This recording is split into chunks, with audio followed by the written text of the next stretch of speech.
Kevin Lawton is a logistics industry veteran, the host of the New Warehouse podcast. Kevin's journey started from balancing his work as a warehouse manager with his burgeoning podcast career, ultimately becoming a full-time entrepreneur in the media space. Kevin has become a champion for the warehousing industry, leveraging his podcast to bring valuable insights and trends to logistics professionals. He shares his strategies for batch recordings, attending trade shows, and managing a dedicated team to produce high-quality content. With over 500 episodes under his belt, Kevin's experience offers a treasure trove of advice for budding podcasters, including his tips on getting started and the importance of consistency. We also delve into Kevin's role as an advisor at Hammond, a startup focused on risk assessment and management of warehouse operations through the use of automation and robotics. Whether you're an industry insider or an aspiring podcaster, this episode is packed with actionable insights and inspiring stories from Kevin's remarkable journey. As always, if you found value from this content, please like and subscribe. Now here's my conversation with Kevin Lawton. Enjoy.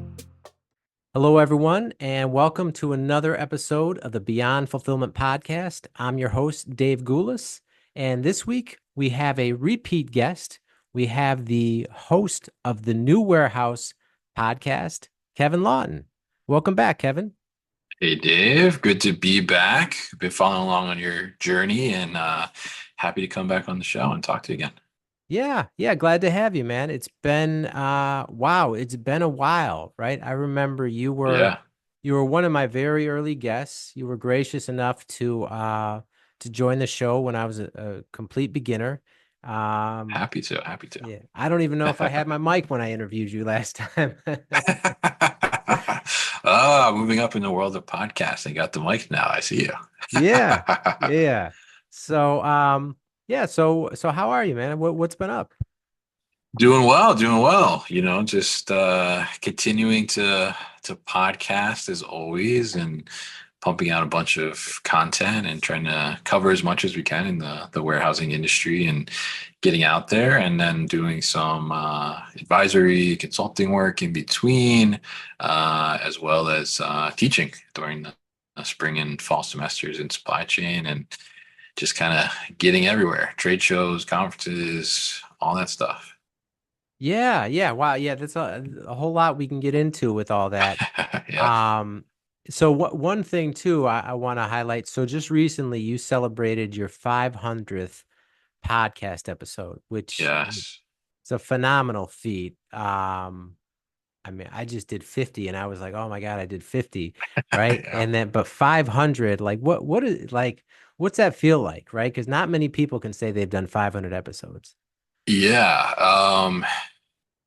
Man, I would say it's crazy, because we probably talked about this before when we did the interview before, but you know, when I started it, it was not like a thing to try and hit some milestone or like, you know, reach this point. And now it's been, you know, like 5.5 years, I guess, at this point at the time of recording this, and, you know, 500 episodes. Like, I mean, never did I think when I started it that I would have this longevity with it, or it would last this long. So I guess the reflection on it is, you know, it's pretty remarkable. I'm impressed myself that I made it this long, I guess personally. But it's just kind of a incredible thing to look back and see, I guess, a testament to how like the industry has embraced me as, in a sense, you know, essentially starting as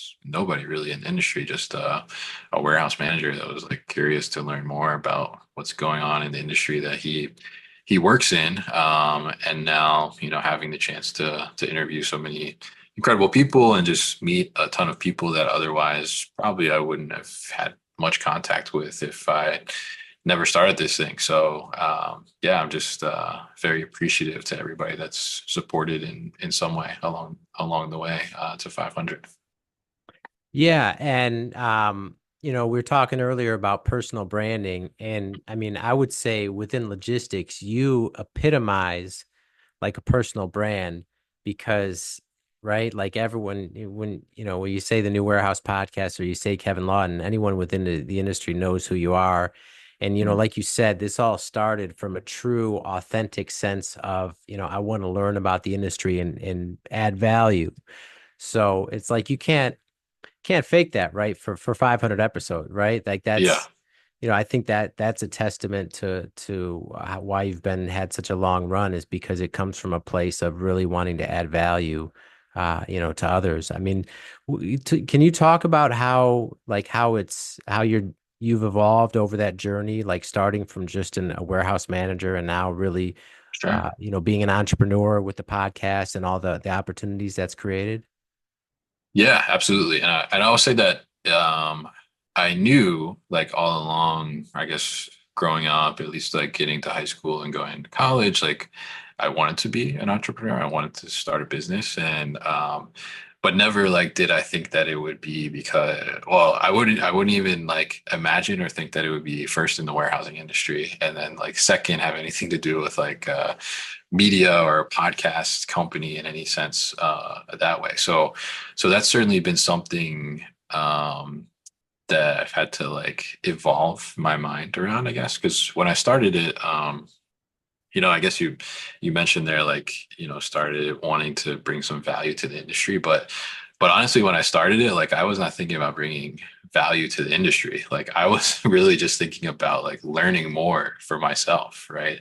And then kind of quickly when we got out there a little more and went to like ProMat for the first time then like I saw there was interest in something like this and that's when I think my mind started to evolve to wow like this could be something potentially more than just like a little self-serving project for education for me, right? And I think my mind started to evolve more over time and not only like oh, how does this become a business at some point, but also like realizing from the warehouse manager's perspective that, if I am, let's say a typical warehouse manager that's going to, work at the same company, maybe, at least minimum 4 years, 5 years, and that company is not necessarily investing in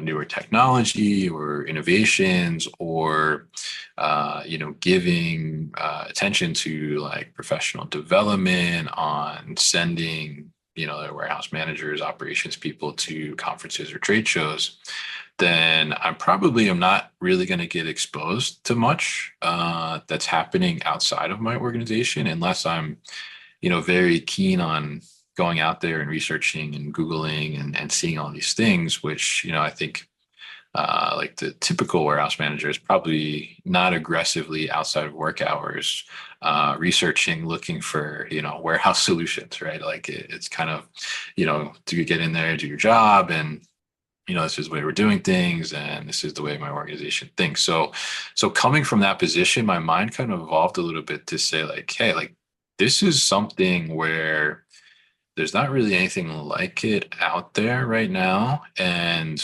where we could kind of easily in a more digestible way through, a 30-minute or so podcast, give more awareness to like these operations folks on what's happening in the industry and what type of solutions are out there that could help them and help their organizations like go further and do more continuous improvement and really take their jobs like to the next level.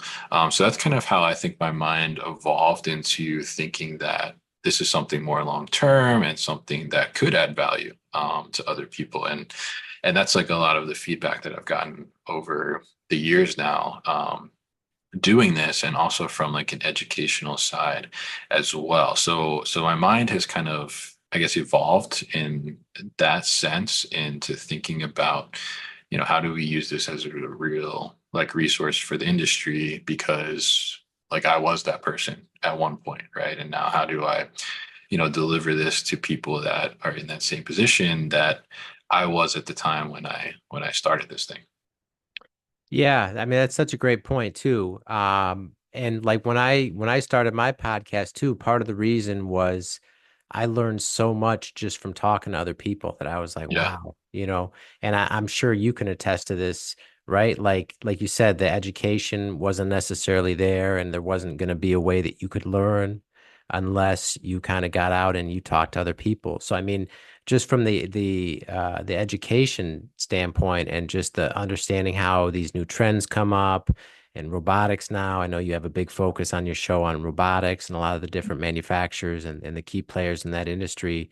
I mean, how much has that helped you just in terms of learning and growing, getting to interview all these different industry experts? Yeah, I mean, it's been an amazing position to be in.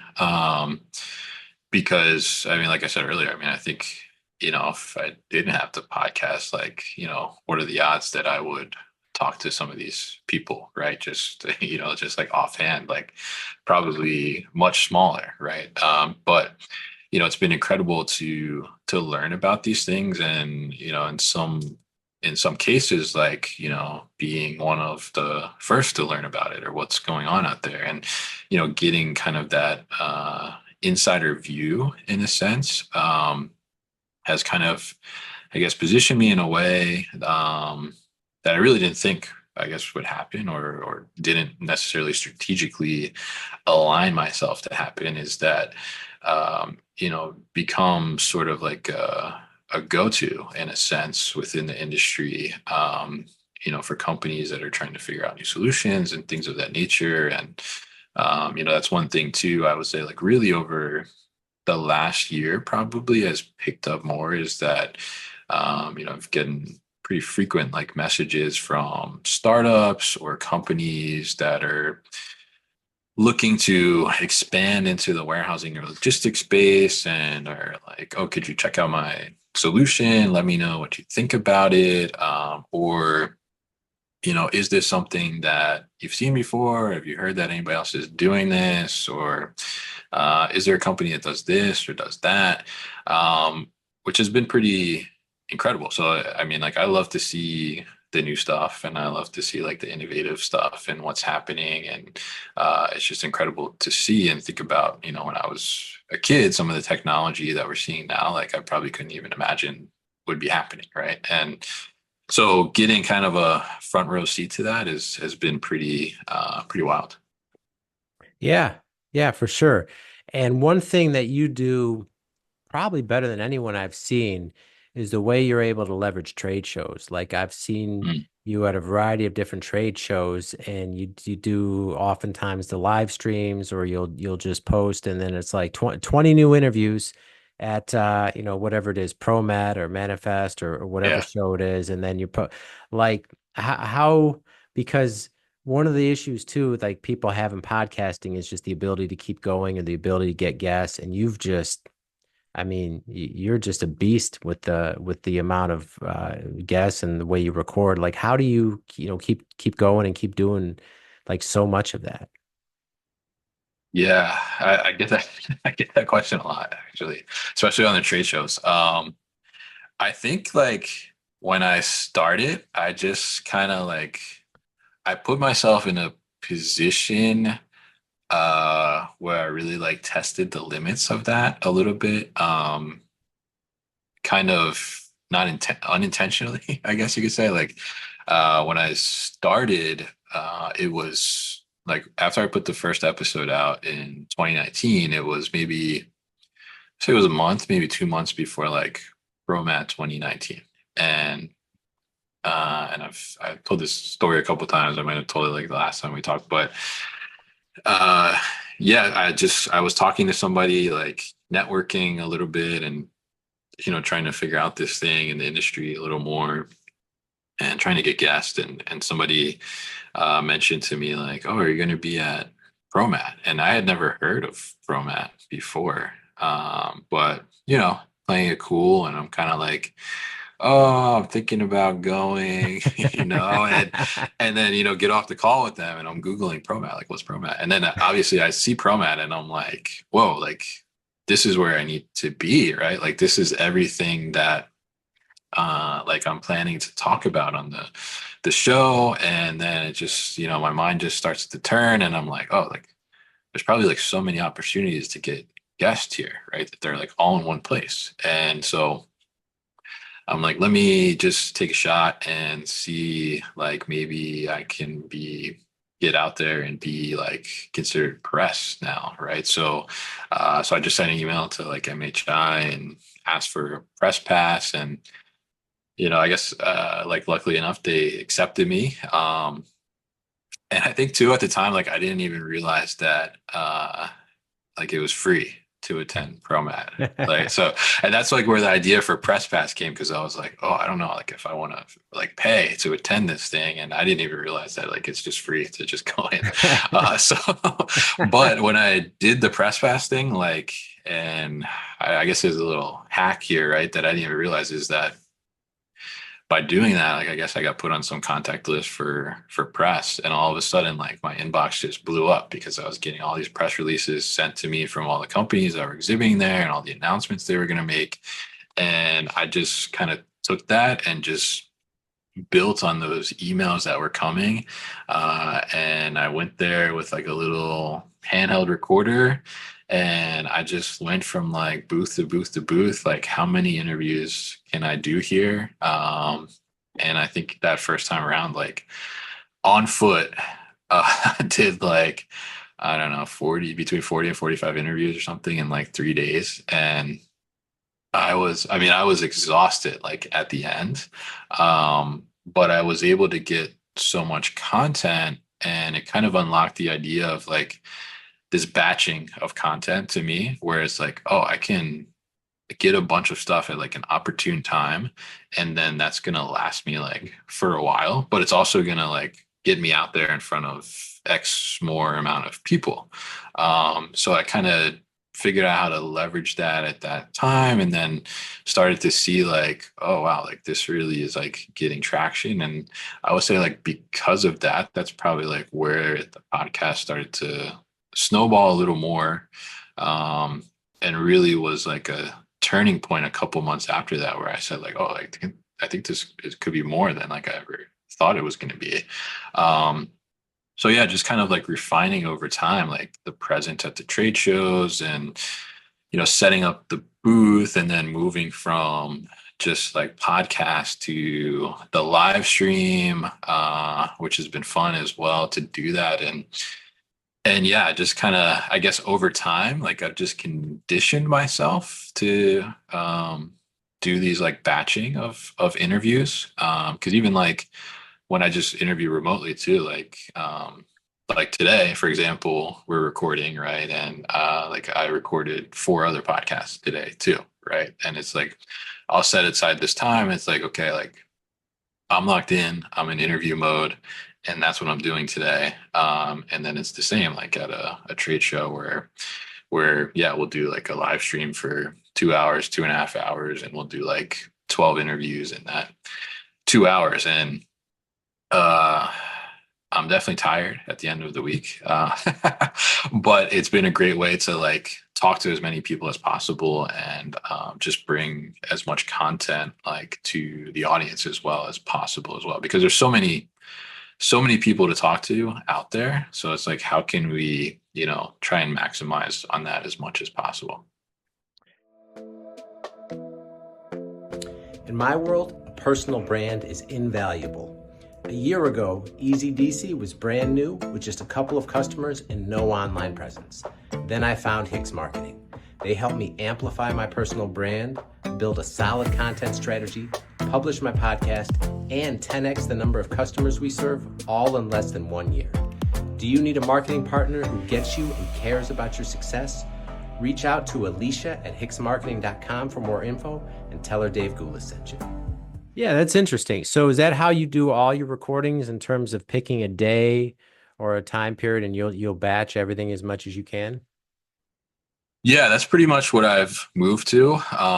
In the beginning, I think in the beginning too, like the trade show thing was kind of, it was almost necessity too, because I was also like working during the day as a warehouse manager. And like when I would go to ProMat or Modex, like I was using vacation time to go out there, but I would also be like, okay, I'm going to be here. There's a bunch of potential guests here. let me line these up, and then I'm good with podcasts for like the next few weeks or a couple months maybe. And then it was like not as much scrambling in between trying to figure out a time to interview when I'm like, not at work from 8 a.m. to 4:30 p.m. Monday through Friday. And then over time, as I was able to like move away from that and become a full-time entrepreneur, now like I'm able to set that up where, I'll do like maybe 2 days out of the month, like I'll just do 5 or 6 podcasts like on each one of those days, and then I'm good for a little while, and I could focus on all the other parts of the podcast and growing and connecting, networking. So pretty much exclusively do the like batch recordings now. But I will say that, and I guess not to make anybody feel bad if they were in the batch recording, but if there's somebody that like I really, really want to talk to, like on the podcast, like then I'll probably schedule something like outside of those times. But that's allowed me to really like streamline the workflow and have better focus on those things too as well. And, also allows me to be more flexible with my time too. And like, this is where I record, where I'm sitting now. But if I'm doing those on just certain days, like I know like on that day, like I am tied to this location. Whereas, I don't have to like be here in the afternoon one day, and then the next day I got to be here in the morning, but then I'm over here and over there. So it's definitely like allowed me to be more focused in on the interview itself, and then separate that time for other activities that have to happen to continue to grow the podcast. Wow, that's interesting. Okay. And do you do like the editing and all the back end work yourself as well?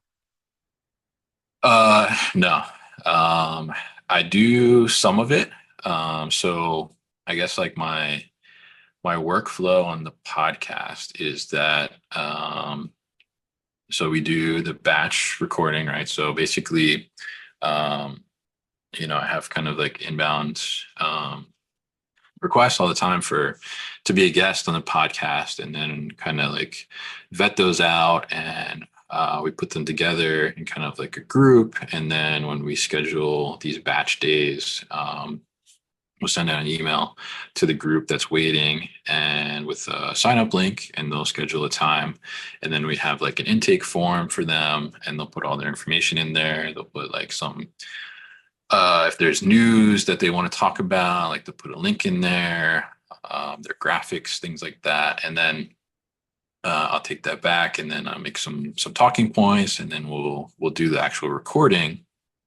And then when it comes to like, I guess, post production and how we put all that together, so I will do like one pass of the podcast myself from an editing standpoint, on the audio side, where I'll take out any like hangups there were in the conversation, or if there's long pauses, kind of just clean up that discussion, because and then at that time too, like I'll kind of select certain quotes or parts that I think are good for either, whether it's like a graphic or a social clip potentially, or even like that's where some of like my LinkedIn posts come from too. Like I'll be listening through to a podcast we recorded like last month, getting it ready for release, and there's like an idea there that I'm like, oh, like that's an interesting thing to post about. And then that'll get passed on to, I have a contractor who does like the final audio editing, and he'll put in like the intro, outro, clean up the sound, all that kind of stuff, polish it. And then we record video too. So then I have a videographer that will shoot when we're offsite, whether it's at a trade show. He records all the video, but then he does all the video editing as well. And then I have a writer too that's joined me, who will write a blog post that goes along with the episode. So in the beginning, like I used to do pretty much everything except the audio editing, and we didn't do any video in the beginning either. But then over time, as like, I've tried to expand this and build it into a business, like I realized like I got to get away from some of those things, and they were not like my strongest skill either. Like I'm not good at video editing, I'm not good at audio editing, any of that stuff. So so we have like a small team of contractors that help out with all that stuff. Wow. Okay. Okay, cool. Yeah, and that says so when you in the very beginning, right, you're at a job, a full-time job, and you're literally using your vacation time to go to a Yeah. trade show to record podcast episodes. I mean, that's right. That's that's strong in terms of the hunger and what you've turned this into. Um, question like I talked to numerous people that can say congratulations to me, and they're like, yeah, I really wanted to start a podcast, I just haven't been able to do it or whatever. So given your journey and what you had to do to really build this into a business, what advice would you give to someone that wants to start a podcast but is just kind of stuck and they don't know like how to get started? Yeah. I mean, I think probably similar advice that you would give is just get started, right? Just start doing it. I think that's um one thing where people get hung up the most is, and I think I probably had a little bit of a case of this too when I first started thinking about this, like starting this was, how do I do this? Like it needs to sound really good, and all this stuff. And to be honest, like it doesn't necessarily need to be like fully polished before you start. Like just start getting it out there, because there's going to be a period too where you kind of need to find your voice a little bit. What's the like tone of the podcast going to be like? What are the topics going to be like? And you may go into it thinking that, yeah, I'm going to talk about this, and then you get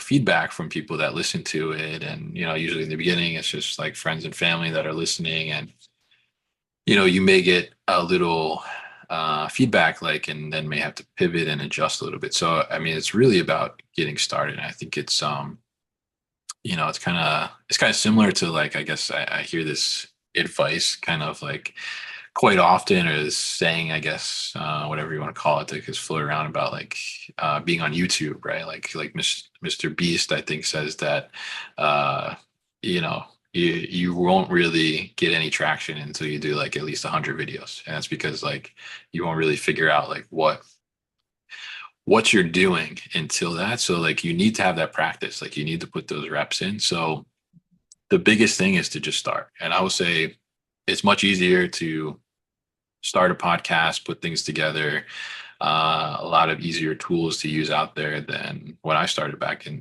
2019. So like, you could start with your phone, really, honestly. And, easy to use platforms that can put the podcast on any channel. And honestly, like what I like right now, and which we've been doing as well, almost on a weekly basis, which I think if I were to start a podcast now, like this is probably how I would start it. I would start it by doing a LinkedIn live audio podcast, because it's like, I mean, it's like a podcast. You're doing voice, right? It's audio only, so you don't necessarily have like the fear of being on camera, if that's your thing, or like the self-consciousness of what do I look like? What does my background look like? It's voice only. It happens directly on LinkedIn, which, LinkedIn already has like a built-in audience, right? And you already have presumably a built-in audience because you have connections on there, your network.